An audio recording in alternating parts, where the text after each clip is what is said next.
በሚገርም ሁኔታ ትናንትና ጥቃት የፈጸሙት ሁለቱ ሰዎች አባትና ልጅ ናቸው። አባትየው እዛው ቦታ በፖሊሶች የተገደለ ሲሆን ልጁ ግን አሁን በሆስፒታል አደገኛ ሁኔታ ውስጥ ነው ያለው። ትራምፕ ስም ማጥፋት ደርሶብኛል ብለዋል። ለዚህም ጉዳቴ የ5 ቢሊዮን ዶላር የካሳ ክፍያ እፈልጋለሁ ብለዋል። እነዚህን ሁለት ዜናዎችን ይዤላችኋለሁ። እናንተ ሰብስክራይብ እያደረጋችሁ ወሬ ሳናስረዝም ቀጥታ ወደ ዜናዎቹ እናልፋለን። ያው እንደምታውቁት ትናንትና በአውስትራሊያ በጁሾች ክብረ በዓል ላይ ጥቃት ተፈጽሞ ነበር አይደለ? ቪዲዮ እንደሰራሁላችሁ ማለት ነው። አሁን ደግሞ እስኪ ስለዛ ጉዳይ የምናውቃቸውን ነገሮች በሙሉ ለማየት እንሞክር፣ እስካሁን ድረስ ያሉትን ማለት ነው። እንደተረጋገጠው ጥቃቱን የፈጸሙት ሁለቱ ሰዎች አባትና ልጅ መሆናቸው ታውቋል፣ በሚገርም ሁኔታ ማለት ነው። ስማቸውም ሳጂድ አክራም እና ናቪድ አክራም ይባላል። ጥቃቱን የፈጸሙት ሰዎች ማለት ነው፣ አባትና ልጁ ማለት ነው። እና በምታዩት አይነት መልኩ ክብረ በዓሉ በሚዘጋጅበት ቦታ አካባቢ የነበረ አንድ ድልድይ ላይ ቁሞ ነው እንግዲህ ጥቃታቸውን የፈጸሙት በመጀመሪያ ደረጃ ማለት ነው። እንደምታዩት ሁለቱን ማየት ትችላላችሁ። ድልድዩ ላይ ቁሞ ማለት ነው። ለመጀመሪያ ተኩሱን የከፈቱት እዚህ ቦታ ላይ ሆነው ነው። ሳጂድ አክራም አባትየው የ50 ዓመት እድሜ ያለው ሲሆን ልጁ ደግሞ ናቪድ አክራም የ24 ዓመት ወጣት ነው። በምታዩት አይነት መልኩ ድልድዩ ላይ ሆነው ተኩሳቸውን የጀመሩት ማለት ነው። በዚህም ጥቃት ምክንያት 15 የሚሆኑ በዛ ክብረ በዓል ላይ የነበሩ ሰዎች ተገድለዋል።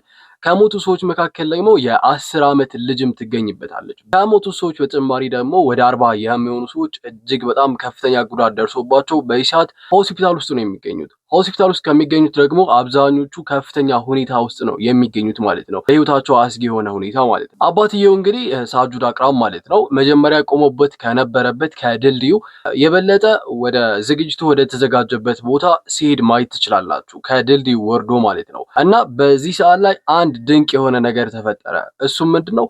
አህመድ አልአህመድ የሚባል ሰውዬ እጅግ ድንቅ የሆነ ስራን በዛ ቦታ ላይ አሳይቶናል። የጀግና ስራ ማለት ነው። ቪዲዮውን ላሳያችሁ። በምታዩት አይነት መልኩ ከኋላ መጥቶ ታግሎ መሳሪያውን ቀምቶ በጣም የብዙ ሰዎች ህይወት እንዲተርፍ አድርጓል። ይሄ ሰውዬ ማለት ነው። ይሄ ሰውዬ ደግሞ በዛ አካባቢ የአንድ ሱቅ ባልተቤት መሆኑም ተናግሯል። እና በሚገርም ሁኔታ እንደምታዩ ከኋላ ሂዶ መሳሪያውን ቀምቶ ወደ ሰውየው ሲያነጣጥርበት ማየት ትችላላችሁ፣ ወደ አባትየው ማለት ነው። እና በሚገርም ሁኔታ በዚህ ሰዓት በአውስትራሊያ እጅግ በጣም እንደ ጀግና እየተቆጠረ ይገኛል። በጣም የጀግና ስራም ነው የሰራው። ከዛ መሳሪያ ቀምቶ በጣም የብዙ ሰዎች ህይወትን ካተረፈ በኋላ በሱም ላይ ጥቃት ተፈጽሞበታል። ተተኩሶበት እጁና ትከሻው ጋር በጥይት ተመቷል። ሆስፒታል ውስጥም እንደሚገኝ ተነግሯል። ግን ደግሞ ዶክተሮች እንደተናገሩት አሁን ላይ ጥሩ ሁኔታ ላይ ነው የሚገኘው ማለት ነው። አባትየው በሚገርም ሁኔታ መሳሪያው ከተቀማ በኋላ መልሶ እየሮጠ ሂዶ ወደ ድልድዩ ማለት ነው ወደ ጀመሩበት ቦታ ተመልሶ ሂዶ ሌላ መሳሪያ አውጥቶ ተኩሱን ጀምሮታል ማለት ነው በሚገርም ሁኔታ። እና በምታዩት አይነት መልኩ መልሶ ድልድዩ ላይ ሂዶ ሌላ መሳሪያ በሚተኩስበት ጊዜ ፖሊሶች ተኩሶበት እዛው ህይወቱ አልፏል። በምታዩት አይነት መልኩ አባትየው ድልድዩ ላይ ተመቶ ወድቆ ልጁ ግን መተኮሱን አላቆምም ነበረ። የያዘው ጥይት እስኪያልቅ ድረስ ይመስላል። ልጁም ግን በጥይት መመታት አልቀረለትም። አባቱ ከተመታ በኋላ መልሶ በሚተኩስበት ጊዜ እንደገና በሌላ የፖሊስ ተኩስ ጉዳት ደርሶበታል። ከፍተኛ ጉዳት የደረሰበት ሆስፒታል ውስጥ ነው የሚገኘው። አልሞተም እስካሁን፣ ግን ደግሞ በጣም ከፍተኛ ሁኔታ ውስጥ ነው የሚገኘው። ፖሊስም እስካሁን ባደረገው ምርመራ እነዚህ ሁለት ጥቃቱን ያደረሱት ሰዎች ወደዚህ ቦታ ለመምጣት በተጠቀሙት መኪና ላይ ባደረገው ምርመራ በጣም ብዙ ተቀጣጣይ ፈንጂዎችና ቦምቦችን ማግኘቱን ተናግሯል። በተጨማሪ ደግሞ የአይስ ምልክት ያለበትን ባንዲራ በመኪናቸው ውስጥ አግኝቷል። ይህ ማለት የሚያሳየው ነገር ምንድነው? ይህ ጥቃት ከአይስ ከኋላ ጀርባው እንዳለበት የሚያሳይ ነገር ነው የተገኘው ማስረጃ ማለት ነው። ወደ ሌላኛው ዜና እናልፋለን።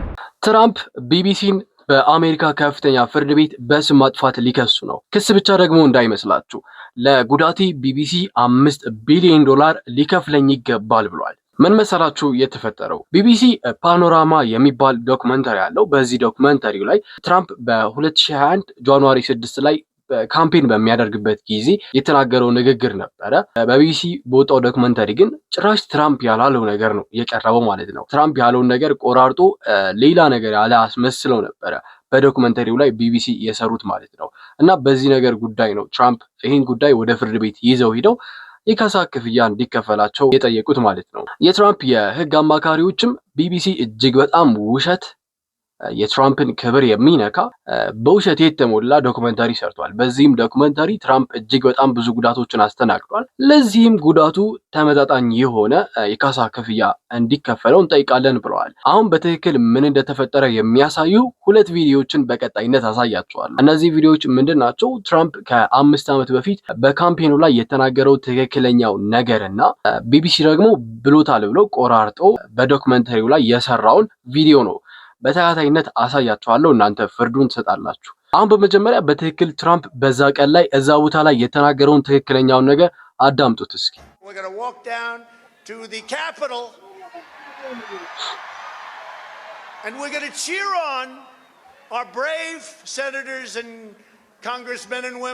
ላይክ እንደሰማችሁት በዚህ ቦታ ላይ የተናገረው ነገር ምንድነው? ወደ ካፒታል ሂል እንሄዳለን፣ ወደ ዋይት ሃውስ ማለት ነው። እዛም ከሄድን በኋላ እዛ የሚገኙ ጓደኞቻችንን ሴኔተሮቻችንን ከነሱ ጋር እናበረታታለን፣ እነሱ ጋር እንደግፋቸዋለን የሚል ንግግር ነው በትክክል የተናገረው ማለት ነው። አሁን ደግሞ በቀጣይነት ቢቢሲ ትራምፕ ብሎታል ብሎ በዶክመንተሪው ላይ የሰራውን ስህተቷን ብቻ ላሳያችሁ፣ ምን አይነት ስህተት እንደተሳሳተ ማለት ነው። አዳምጡት።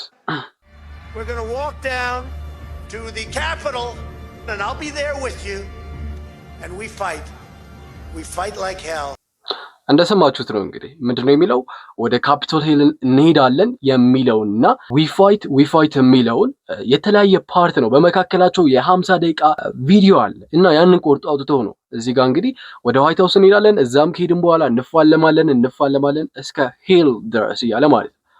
እንደሰማችሁት ማለት ነው። እና ይህንን ነው አቀነባብረው እንዳለ አድርገው በዶክመንተሪያቸው ላይ የሰሩት ማለት ነው። እንግዲህ ሁለቱንም እንደሰማችሁት ነው። መጀመሪያው ትራምፕ ያለው ነገር አለ፣ ይሄኛው ደግሞ ፍጹም ትራምፕ ካላለው ነገር በተቃራኒ የሆነ ነገር አለ።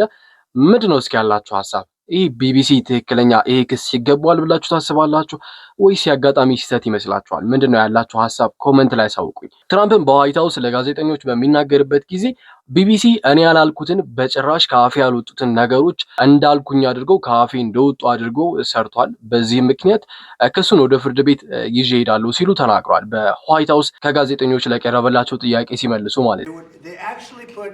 Terrible words in my mouth having to do with January 6th that I didn't say. እናም ይሄን ነገር ለመስራት ኤአይ የተጠቀሙ ይመስለኛል ሲሉ ትራምፕ ተናግሯል። They had me saying things that I never said coming out. I guess they used AI or something. እንደምትሰሙት ማለት ነው። እና ለዛሬ ያሉኝ ሁለት ዜናዎች እነዚህን ይመስላሉ። ነገ ደግሞ ሌሎች ዜናዎችን ይዤላችሁ እመጣለሁ። እናንተ ሰብስክራይብ እያደረጋችሁ እስከ ነገ እንገናኛለን።